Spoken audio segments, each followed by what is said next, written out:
A few months ago, I got myself another KTM 690 Enduro R, which I absolutely love for tech riding and for green laning.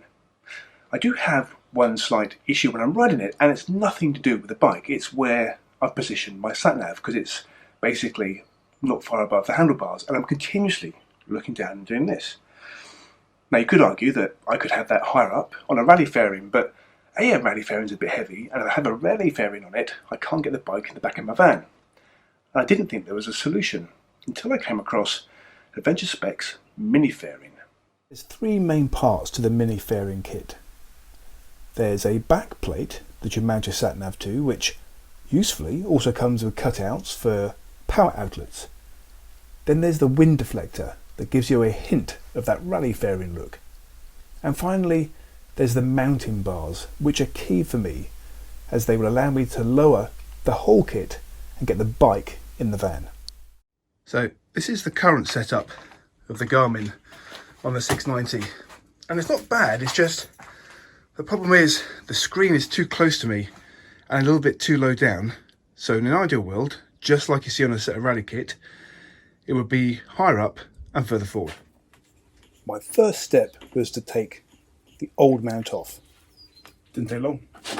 Assembly's not that complicated. First of all, we get the original mount from the Garmin onto the Adventure Spec mount, which is going to go up there in a moment. Next, we'll get in these little fellas on there, and this is the bit that's perfect for me, because when I put my bike in the van, this I'm going to just loosen up and tilt down. I hope. That's the theory anyway. Next, we're going to the handlebar mounts mounted to the back plate. And the last bit is just 3 bolts which holds the deflector into the frame. And we're done. Okay, so the Mini Fairing is fitted to the 690 now. Unfortunately, of course, at the moment, being in the middle of the lockdown for coronavirus, I can't take the bike out and test it. So I will do that and come back with another video. Just to finish off, I think it looks great on the bike. I know from talking to other people it does divide opinion, but for me, it does what I wanted it to do. It puts the sat-nav higher up, it adds a bit of a rally look to the bike, and when eventually I can get out and test it, I can drop it down and get it in my van.